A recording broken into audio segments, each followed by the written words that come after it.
Welcome to another episode of the Corrosion Journal interview series. My name is Sammy Miles, and I'm the Managing Editor-in-Chief of Corrosion Journal. Today, I'm excited to be joined by the editors of 4 journals for a roundtable discussion on corrosion research. We have Dr. Arjan Mol, Co-Editor-in-Chief of Corrosion Science, Dr. Sanna Virtanen, Technical Editor of the Corrosion section of the Journal of the Electrochemical Society, Dr. Nick Birbilis, Co-Editor-in-Chief of Materials Degradation, and last but not least, Dr. John Scully, the Technical Editor-in-Chief of Corrosion Journal. Before we dive into today's topic, can you each tell our listeners a little about yourselves? How about we go ahead and start with Arjan? Okay, thank you very much, Sammy, for also this opportunity to discuss with you and my colleagues. So my name is Arjan Mol. I'm a husband to 1, father of 2. And I'm professor and vice chair of the Material Science and Engineering department at the Delft University of Technology in the Netherlands. And I'm also scientific director of the so-called 40U High-Tech Materials Center in the Netherlands, which embraces the material science and engineering disciplines across the different technical universities in the Netherlands. And like you mentioned, besides, I'm also co-editor-in-chief of the journal Corrosion Science. And Sanna? Yes, hello everybody. I'm also quite happy to be here, so thank you very much for the invitation to join this event. So I'm professor for corrosion at the University of Erlangen-Nuremberg in Germany, so at the Department of Material Science and Engineering. And I've worked in the field of corrosion for more than 30 years, starting already while I was a master's student in Finland at the Helsinki University of Technology. I've moved around from Finland to Switzerland to Germany, spent about like 1/3 of my life in each of these countries. And as I said, during my more than 30-year journey in corrosion science, I think I've been looking at extremely many different topics that have been topical or actual in different times. And now as a technical editor of corrosion section in the Journal of the Electrochemical Society, it's quite nice to follow up how the research is going now. And over to you, Nick. Hi there, Sammy, and thank you very much for having me join you today. I'm coming to you all the way from Melbourne, Australia, which happens to be my hometown. I'm a professor of engineering and the executive dean at Deakin University, and I work at the interface of metallic materials and electrochemistry in an area that I like to call corrosion metallurgy, specifically working on systems like light alloys. I'm also the editor-in-chief of Materials Degradation, as you said. That's a Nature partner journal which we launched in 2017 to be a little bit different and complementary. And again, so happy to be here today. Thank you. And lastly, John. Hello, everybody. Good morning in the United States here, and good evening for some of you. First, let me just acknowledge our visitors. We're really grateful and fortunate at Corrosion Journal to have the others with us. Our guests are especially appreciated. For me, I'm a Professor Charles Henderson, Professor of Material Science and Engineering at University of Virginia, and I co-direct the Center for Electrochemical Science and Engineering. I was the former chair of the department from 2016 to 2023, but now I'm happy to say I'm just a regular professor doing research and teaching. And so I've done research in corrosion science since my graduate school days also, but I have some experience in Naval Ship Research and Development Center, AT&T Bell Labs, and Sandia National Labs before I went into academia. And so I've really appreciated that. That's, I think, enhanced my corrosion research to understand a little bit more about the practical side of things. And so my editorial life, I was an associate editor of Corrosion Journal, since the early 90s. And since 2012, I've been technical editor-in-chief of Corrosion. And thank you all once again for joining us. Each of you has served as editors on different journals for a number of years, so I wanted to start today by discussing what you're seeing in corrosion research and materials degradation currently. Are there any trends in what's being submitted and published? Okay, maybe I can get started here. So there's many different topics indeed. The field of corrosion research, science and engineering is very wide, but I think some of the trends that we see are related to the fact that we are within the fourth paradigm in science of data-intensive scientific discoveries. So that modeling of corrosion mechanisms and kinetics is at various time scales, from instantaneous corrosion events to long-term surface life predictions and corrosion inhibition modeling, including through machine learning approaches. It's really picking up a pace rapidly, I think, over in recent times. And I really think these are powerful techniques, but also feel that they should go hand in hand as far as possible with experimental or other types of evaluations to make sure that indeed we do not spin out of control in that sense, that we lose ground with say physical chemical phenomena taking place during corrosion. And so what we would not like, there's a classical example, I would say, in correlating people drowning and the number of ice cream sold, and that the people try to draw a correlation between them. And the correlation is that they happen both at sunny days, but there is no causation really between the two events. So correlation doesn't always imply causation. So. And the same would go with corrosion activity, I would say. And therefore, I'm really happy with these new computational powers, but hopefully also we can stick to the, well, I would say, relatively traditional experimental theoretical approaches that we've taken on so far. So there's many other things that we see, but I would also like to give the floor to my colleagues, and then we can take it from there again. Yes, so maybe I can also say something to this. So, of course, the corrosion section of the Journal of the Electrochemical Society is much smaller. So we don't get that many submissions as I'm sure you get in corrosion science. So it's not that easy to see a very clear trend, maybe. But I also would agree that what we are seeing much more than maybe a little bit in earlier days are computational approaches, different type of modeling approaches, and also including machine learning and such things. What we also still see quite a lot, so in addition to publications that are related to concrete corrosion challenges, for instance, related to certain applications of materials, we still get a good number of submissions that are discussing fundamental reaction mechanisms, for instance, related to passivity or localized corrosion. Maybe less than with just, let's say, what used to be a bigger trend maybe 20 years ago for some, let's say, just simple iron or something like this. So these phenomena are maybe discussed today more in view of more advanced materials or more complex alloy systems. But nevertheless, there's still quite nice work done also in these fundamental reaction mechanisms. And I agree also with Arjan that, of course, combination of both high-level experimental research and modeling approaches, everything is important and has to be put in good context with each other. Excellent. Well, look, I'm more than happy to follow up. I think you both framed it tremendously well. I'll sort of come in at the higher level and then maybe some specifics. But, you know, in a nutshell, I think there's no doubt that the sort of papers we see now are actually quite different to what we were seeing 10 years ago. As Arjan noted quite emphatically in the rise of computation and modeling.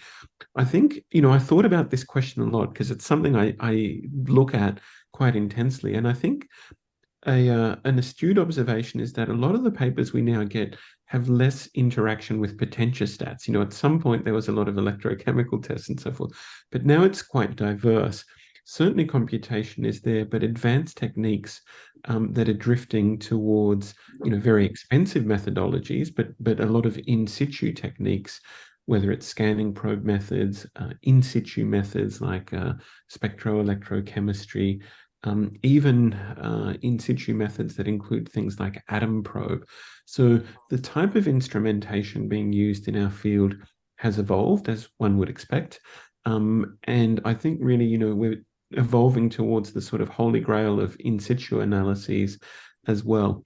The substrates, you know, just to give you a specific answer, have been changing a little bit. So, I mean, you see some interaction in the journals now with perhaps 3D printed materials or high entropy alloys, and sometimes some new environments as well. So with the rise of solar cells, you're looking at photoelectrochemical effects and slightly different degradation methods as technologies advance.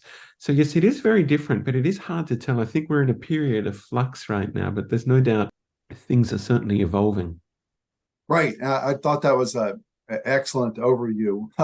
Almost what could be added to that. That was wonderful. Couple of things I will say, just, you know, sort of on the grassroots sort of level or down at the bottom, is that, as mentioned by Nick, you know, kind of the substrates have changed. And so there are probably in corrosion, we see almost one paper a month now on additive manufacturing or 3D printing. And been a growth in this high entropy alloy, multi-principal element alloy. And I want to put that in context a little bit. You know, look, the corrosion field really has achieved a pretty good handle on pure elements. And a lot is known on binary alloys. In fact, critical thresholds for convectivity and Harding limits for de-alloying. And then, you know, people have really studied binary alloys with a solvent and a solute, major solute, and a minor solute. Let's say you have a trace element or a minor element that changes corrosion behavior. So that's come along very nicely, but that's about really where it stops. And so when you talk about high entropy alloys with equal atomic, you know, 4 or 5 equal atomic, or maybe not equiatomic elements, there really is very little known. And actually, speaking of the computational part, it's quite a challenge for not only the experimental part, you have to use the spectroelectrochemistry, as Nick mentioned, but in terms of computations, it's hard to do. Let me just give one example, say for ordering, if you're interested in the effect of ordering, which has some significant effects on corrosion, even changes the critical concentration for passivity. We don't really have a description of what's called the Warren-Collie parameter, which is a measure of randomness versus order, for how to do that with multi-elements. You know, it really only can be done fairly computationally. And so there's some real challenges in going forward. And that's just one area. I would say also, again, at the more local level, not at a high level, is I think you're seeing around the world, because of the intense interest in energy and clean, abundant, renewable energy, you're seeing a lot of papers emerging in corrosion in my colleagues' journals on Gen 4 nuclear reactors. And what that means is corrosion studies in molten salt. So we've seen growth in molten salt. I wouldn't say we have one per month, but I'd probably say corrosion has a paper on molten salts, corrosion once every other month. And it's interesting because I think the molten salt corrosion, because of there's always like a constituency or an inner group that works on everything. Even in copper corrosion, I noticed was, you know, some of the copper, the countries that mine copper, like Chile, but there's more concentration of the corrosion researchers. But I would just say that it seems that the molten salt corrosion is lagging. Some of the electrochemistry, which, as Nick mentioned, also is matured, you know, is not that mature for molten salts, and it creates you know, some interesting differences to consider. One thing is I think there'll be a growth and I won't cover what everyone else covered, which is the data informatics is certainly going to be a big thing. And some people, I think it's flipped now, where people will do modeling and maybe data informatics before they do the experiment. You know, before it used to be you do the experiment, and then you do the modeling once you have the experiments done. But I think the next generation of corrosion science, that'll be reversed, actually. And so I think I'll stop there. I have one more thing to say, though, is that there have been a number of centers in the U.S. emerging in harsh environments, and so are harsh applications of materials. And by this is not, I usually think of corrosion naturally, that when we're harsh, it must be chemically harsh, or temperature harsh. But there's other ways to be harsh besides radiation, temperature, usual things like this. So there's harsh environments in terms of environmental extremes, like a rocket motor that goes from cryogenic temperatures to 1,000 degrees centigrade in 1 minute or less, 10 seconds. And so those are challenges that I'd like to see in corrosion. Some of these harsh materials and environment centers have cropped up, but I don't know if there's a major one in the corrosion field that would be exciting. And I'll stop there, but just consider that you can take like an organic solvent, you can take a metal, and it can literally corrode 1 million times faster in a depassivating environment like that compared to when it has to pass a foam in an aqueous environment. 1 million times. And other fields of material science, they argue that, wow, we've created this magnet with these great properties, but they're looking at a factor of 5x or 10x. And just want to remind people that in corrosion, we can do some fairly routine things that aren't that extravagant and end up with a 10 to 6 difference in reaction rate. So they're exciting frontiers. Thanks again. May I add something very small to this, John? Because I was interested that you mentioned the corrosion in molten salts, because of course there's this increasing research activities due to the generation 4 type of reactors, nuclear power plants like molten salt reactors. But there's another driving force which I'm seeing also in this field in corrosion of molten salts, and this is the interest of using molten salt-based systems for energy storage in solar power plants. So it's from both sides or many sides of energy technologies that such new type of environments come into play. And of course, these environments are then very challenging for the metallic materials. So indeed, we are also seeing this in our journal, more research in this field. And I think this corrosion in molten salts, one thing what you mentioned is very, very nice in research, like methodologies, also how to do electrochemical experiments and in such kind of environments.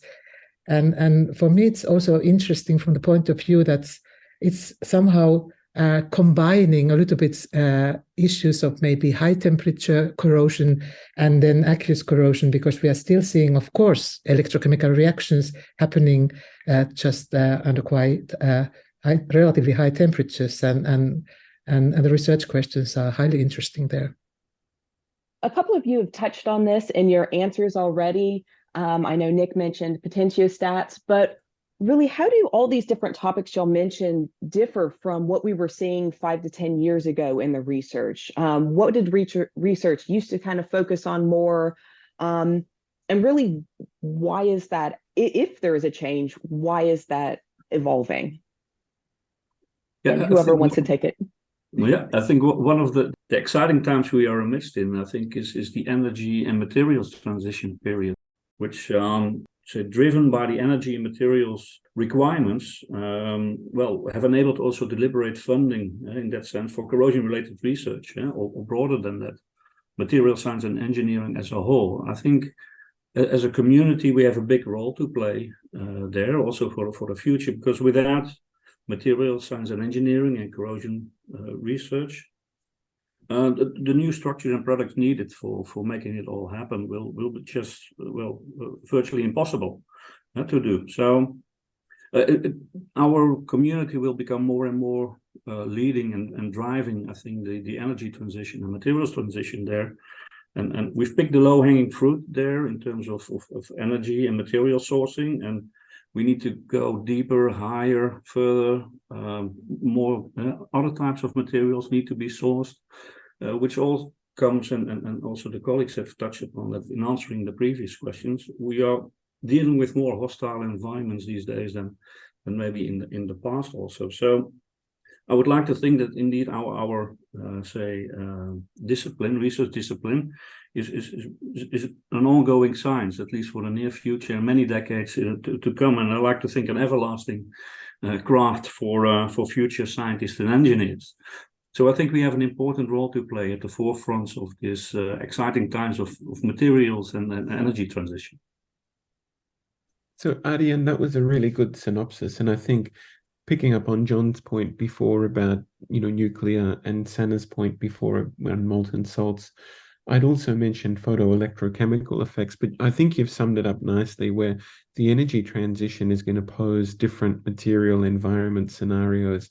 We're starting to see that, and we know that the energy transition is coming. It's coming at different speeds for different countries, but yeah, concentrated solar power is going to be a very important one, which is both high temperature and corrosive molten salts. Of course, the other one is post-lithium batteries, right? So things like molten sodium and how that reacts with the vessels in which it's contained and so forth. So certainly I think we're going to see a lot of action around the energy transition area and never before seen materials environment combinations that we're going to have to come to terms with. And I think we will see this also if hydrogen economy is getting more and more, all these green hydrogen issues. So the more we will move into hydrogen systems, of course, there are more and more metallic materials encountering hydrogen, and of course, then hydrogen interactions with materials will certainly be also of interest. And in view of like how maybe things have been changing the last 10 years, so of course, certain drivers for corrosion research, of course, always have been related to real corrosion challenges, what are happening, like when we have new technologies evolving and so on. And also often maybe new type of materials are being developed. And often in at least what I see here, for instance, in our department, for instance, there's maybe a trend to develop, let's say, some high strength alloys, for instance, with different means, microstructure, chemical composition changes, and whatever. And then maybe these materials have been optimized in view of their mechanical properties. And then we come into play, and sometimes we just have to tell our colleagues, well, maybe it is very good from mechanical properties point of view, but many of the things they have been like doing with these new type of alloys are actually really, really bad for corrosion resistance. So all the materials development, it always, of course, involves also research on corrosion mechanisms of these new materials.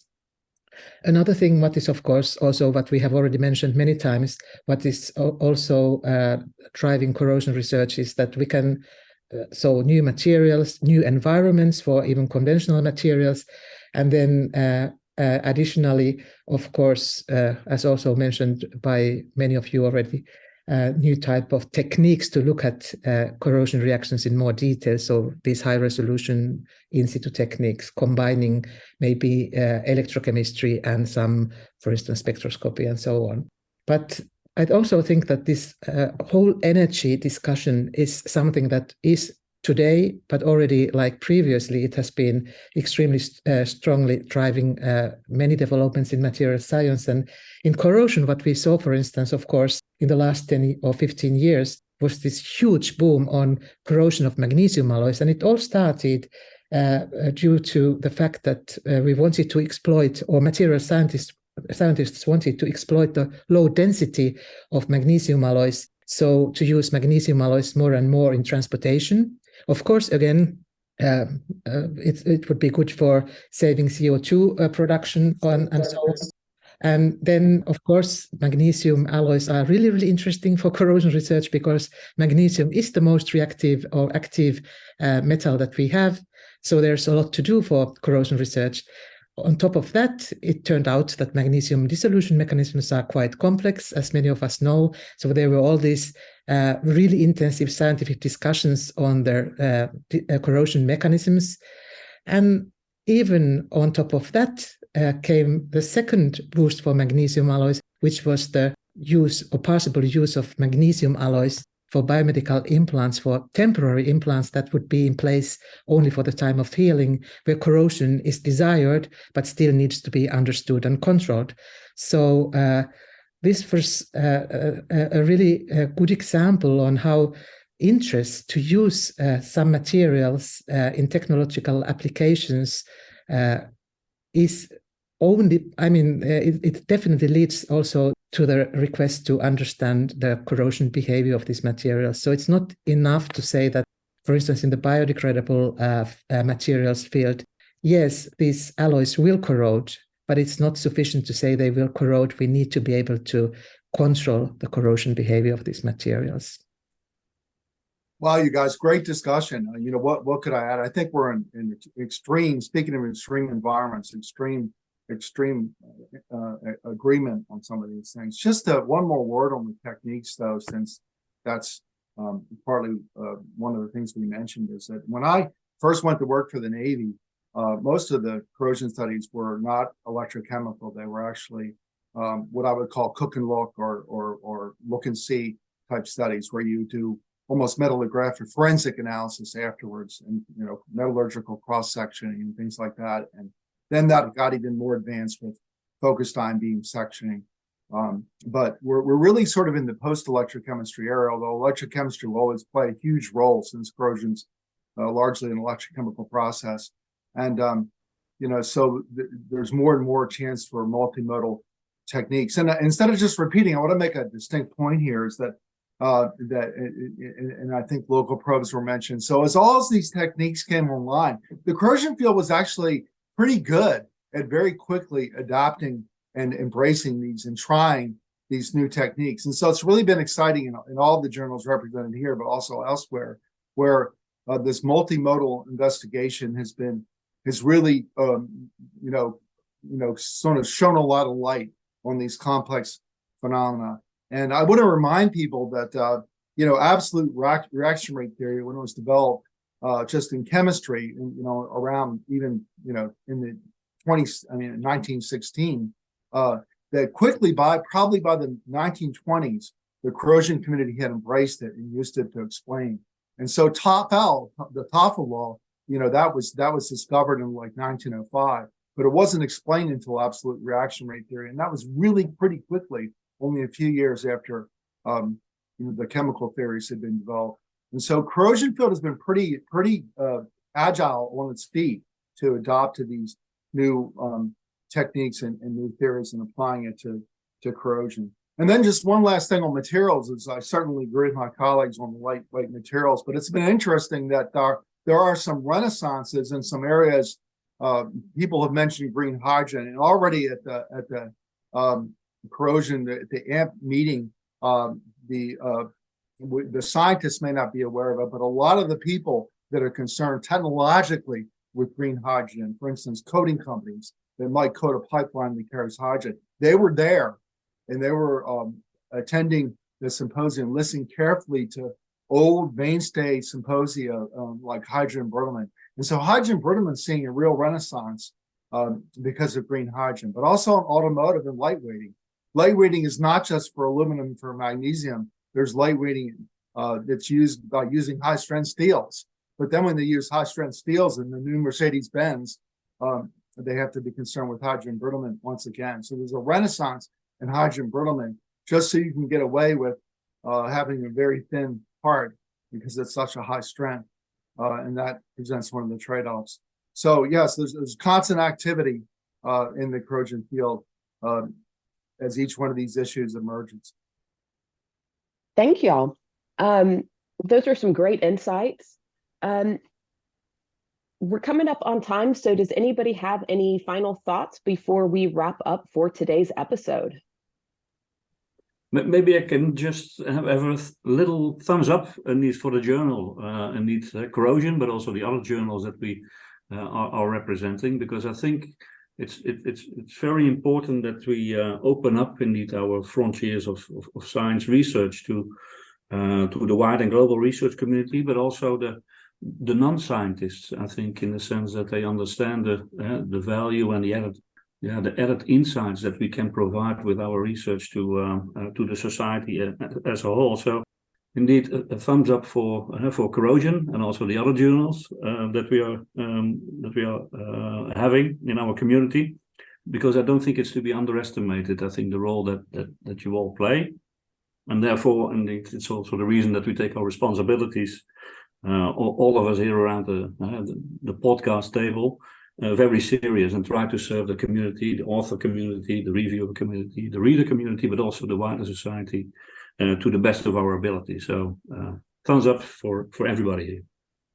Yeah, well said, Arjan. And this is a great initiative from Corrosion Journal, who's a journal that's been leading the way for a very, very long time, right? So it's the old one, but not ready to retire at any point. Look, one thing I did maybe just want to mention, because we have the luxury of talking about it, is we've been talking a lot about what's in our journals, but we haven't, I guess, quickly mentioned what goes on behind the scenes or even outside of the journals. But one point that I wanted to make is our community is stronger when we share our stories, we share our messages, and we publish our papers, whether they're big, short, small reviews. And certainly since the pandemic, I think it's universal across the journals and scientific journals that the number of paper submissions is actually decreasing, not increasing. And I just like to remind people that, in our area, it's really important to share your stories. And I hope we can see a number of submissions coming forth to all of the journals represented here, because I think they're quite complementary in what they're seeking to achieve and the markets that they're seeking to achieve. So let's keep the dialogue going through the publications, which are the ones that keep us all engaged. Well said. Sanna or John, did y'all have anything else? Because if not, I will go ahead and wrap us up. I mean, on my part, I would like to thank our guests again for a really stimulating discussion that hit a lot of good points. And I'm sure all of us, it's actually particularly heartwarming to see that we really could go on for quite a while about some of these exciting new things. And so when I look at young people entering the field, I'm almost like, wow, I wish I was doing it over again now, because it's very exciting, some of the developments, and it seems to be the pace is picking up. And, we've hit upon so many things that are crucial. And I think it's probably a pretty fair snapshot of where the corrosion field is right now. And I want to thank everybody for doing such a brilliant job with this. So let me thank on my behalf, let me thank the panel. Excellent. If anybody wanted to follow up with you later, what's the best way for them to get in touch? By any means, I would say. I like personal interaction, so it would be nice if you tap me on the shoulder and talk to me at conference that hopefully we'll meet and see each other again. It's always a pleasure. I think while we are very much helped with the online ways of communication, I think it's persons that interact and do research amongst each other. So please reach out to me when you see me in the wild, I would say. But otherwise, indeed, drop me an email, g.m.c.mol@tudelft.nl would be very good, and happy to interact with the community. Yes, also in my case, email, of course, is the easiest way. And if you don't know my email address, you just need to find how to spell my last name, sorry. So Google my last name and Erlangen, and then you will find my email address, as there is no other Virtanen in Erlangen. So, and otherwise, as the same as Arjan, if you meet me at any conference, just come and say hello and we can talk whatever you want to talk about. Excellent. Look, I'll go a step further. If you happen to find yourself in the most southern part of Australia, I will buy you a coffee and we can talk about corrosion, because I don't get many visitors here, so it's an open invite. But in addition to email, I do love the social media, as I know some of the other panelists do here as well. So that's also another way to reach out and continue to share stories, whether it's through direct messages or through a broader dialogue where we can actually engage, more than one person in things that are important. Right. And for my case, likewise, I'm JRS8D as in Delta @virginia.edu. But also, please remember that in addition to seeing each other at conferences or communicating through social media, that Charlottesville is just a short 2 hours from Washington, D.C. So should you be traveling through Washington, D.C., we always welcome and cherish visitors here in Charlottesville. Wonderful. So with that, I want to let all of our listeners know that we are going to be continuing our conversation with this group of editors next month. Next month, we're going to focus more on the future of corrosion research. And with that, I'm Sammy Miles. I'm here with Arjan Mol, Sanna Virtanen, Nick Birbilis, and John Scully. And thanks for listening to another episode of the Corrosion Journal's interview series. Remember, you can subscribe to AMP Podcasts if you haven't already on Apple, Google, Spotify, and all the major distributors. If you want to learn about the journal, Make sure to visit corrosionjournal.org, and you can find all episodes of AMP podcasts on amp.org. That's ampp.org. We'll be back soon with another episode. Thanks for listening.